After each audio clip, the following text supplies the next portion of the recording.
Our programs offer many languages. Please visit suprememastertv.com/schedule.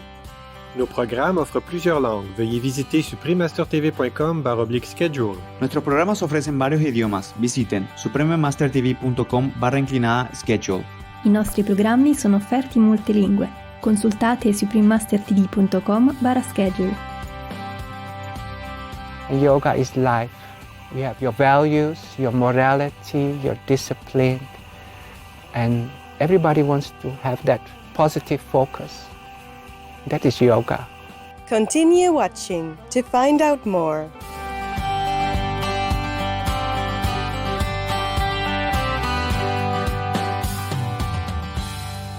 Kā jums klājas means how are you in Latvian, the official language of Latvia, as well as one of the official languages of the European Union. Peaceful viewers, I'm Aya. The kind people of Latvia wish for you to live joyfully daily.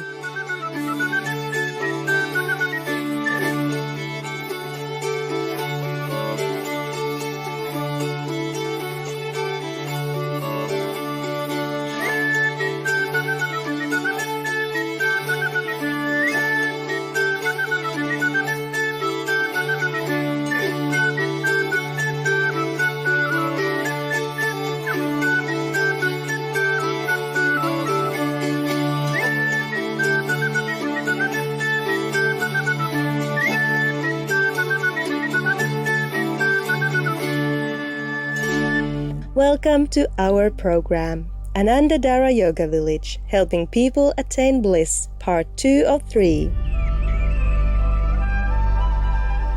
Yoga originated in India more than 5,000 years ago. It was introduced to Western society in the 19th century. Since then, this ancient wisdom has transcended all boundaries and spread to every corner of the globe. The many benefits it brings to body, mind, and spirit have made yoga not only a popular form of exercise, but also a kind of lifestyle.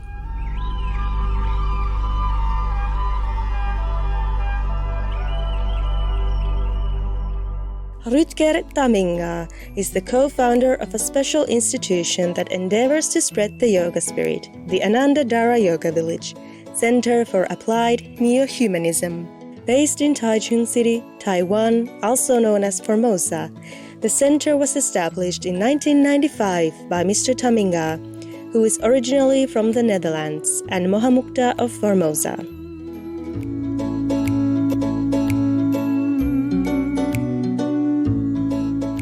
Anándá Dára, which means abode of bliss in Sanskrit, is a place aspiring to promote and apply the neo-humanism philosophy of the venerated Indian spiritual guru, Sri Prabhat Ranjan Sarkar, also known as Baba, through many initiatives including yoga and wellness classes for different age groups and people with special needs, group meditation, yoga teacher training, and storytelling workshops.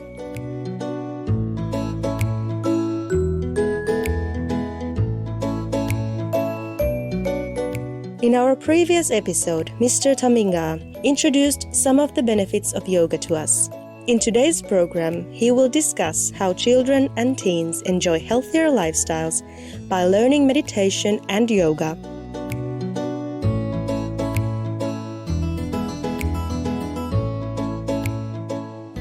But first, we will briefly cover the yoga practices that Sri P.R. Sarkar's spiritual organization Ananda Marga, meaning the path of bliss, propagates. Ananda Marga's techniques of self-realization include yoga postures, kirtan, kaushiki, and meditation. In the Western world, people tend to equate yoga solely with yoga postures. However, this only accounts for a small but essential part of the entire system and serves as preparation for meditation. Yoga postures are known as asanas in Sanskrit, which means postures giving physical comfort and mental composure. In addition to strengthening the body's muscles, asanas put pressure on the glands of the endocrine system, which regulate the secretion of hormones to assist emotional balance and in turn facilitate concentration during meditation. Here is yet another example of how asanas can promote health. As we grow older, two hormones, growth hormone or GH, and dehydroepiandrosterone sulfate or DHEAS, are released less and less by the body, and the reduced production is associated with aging. A study with middle-aged participants sought to see if yoga could stem the decline of the creation of these two hormones. It was found that a 12-week yoga training course involving practicing yoga 6 days a week significantly increased the levels of GH and DHEAS in the 23 men and women participating in the research. For Ananda Marga practitioners, Kirtan is the singing of the mantra Baba Nam Kevalam, which means, "My most beloved is the only one," with the ideation of everywhere I look, in everything I hear, feel, see, taste, and smell, I perceive that one supreme consciousness which pervades all things. They believe that Kirtan helps to purify the mind, and the singing can be conducted with many types of music. The best time to perform it is said to be right before meditation to achieve the best mental clarity. Kaushiki is a yogic dance, and the term comes from the word kosa in Sanskrit, meaning layer of mind. Kaushiki consists of 18 rhythmical movements that have several spiritual meanings, and the dance is typically done for 5 to 21 minutes. According to its creator, Sri P.R. Sarkar, by performing Kaushiki, one can build the link between one's innermost self, hidden within multiple layers of the mind, and the supreme consciousness. This results in an enhancement of stamina and strength of the mind, and the blossoming of the innermost self. Kaushiki is said to be especially beneficial to women, as it may help to resolve menstrual irregularities and make deliveries easier for pregnant women by reducing the pain of childbirth. According to the Ananda Marga website, the dance has 22 therapeutic effects in total on the body and mind. Other benefits include increasing one's longevity, ending lethargy, removing fear complexes, resolving arthritis and gout, and curing of kidney and gallbladder issues and liver diseases. It is usually danced to a song containing the phrase Baba Nam Kevalam. All of these techniques serve to prepare for the core practice, meditation. Rutger Taminga feels that all can benefit from practicing the holistic yogic lifestyle. The yoga brings you in touch with your inner self. So this connects with everybody. So actually, I can say that everybody welcomes this practice of yoga in one form or another. How much they do in their own life depends on our faith and effort and real need. And sometimes it's really that when you're in trouble, you start looking for these things. And it helps us build the strength to overcome our troubles. And yoga is not just only what you do on the yoga mat. And yoga is life. You have your values, your morality, your discipline. And everybody wants to have that positive focus. That is yoga.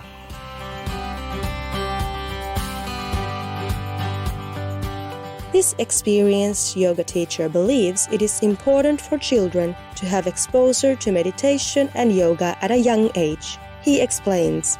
I learned yoga when I was 15. I first got yoga philosophy when I was 12. I had a classmate and her father was into philosophy. So he lent me books about Eastern philosophy. And it was very confusing for me because it's very different from what we are used to in the West. And then when I was 15, I learned meditation. And my mother took me to learn meditation. Though my family is not vegetarian and my family also is not into yoga, but she saw on TV a program that said, hey, meditation is good for headache. And at the time I was not feeling good, so she said, maybe you don't need to take medicine, just go and do meditation. So I went with my mom to learn meditation when I was 15. I never stopped. Every morning, every evening, for all this time, and now I'm 60, so 45 years I've been doing meditation every day. It's my life. And so you can learn meditation when you are young. Now, for the very small children, there is not so much need to learn meditation because their mind is already in that kind of free environment, that free consciousness. Now the problem is these kids are going to grow up. So if we don't teach them when they are small, when they become teenagers, they may be not able to accept this kind of lifestyle. So we like to train children from a young age to sit down and be quiet with themselves, to learn their body and find peace. And we don't need to do it for a long time. But so when they become teenagers, they don't have such a conflicted mind. And they know a path to find their own peace because they learned it from when they were small. Another thing we see with yoga for small children and below the teenager years, let's say up to 10, 11, yoga is a kind of sensory integration practice. So for many kids nowadays, we see that they have some behavioral imbalances, maybe hyperactive, maybe slow speech development, maybe they cannot concentrate. These kind of problems, kids yoga can be beneficial. And so actually the practice can be used for different ages. And what really inspired me is of course there are so many great teachers. And without great teachers, you don't learn. So there are people who have done things before us, and from them we learn, and then we start to practice with our children and the different ages. And I think we have to be very thankful to this lineage of this yoga family, where we all grow together to develop better human beings.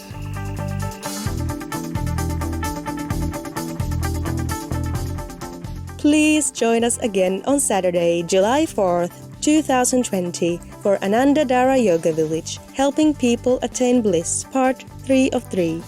Rutger Taminga will then share more of the positive changes he has seen in children practicing yoga. To learn more about the Ananda Dara Yoga Village, please visit facebook.com/sevacenter.com.tw. Noble viewers, thank you for your company today on our program. Up next is the re-air of this series and Protect Yourself by All Means on Between Master and Disciples, right after noteworthy news. May the inner heavenly light continuously remind you of the glory of our original self-nature. Our programs offer many languages. Please visit suprememastertv.com/schedule and suprememastertv.com/HL.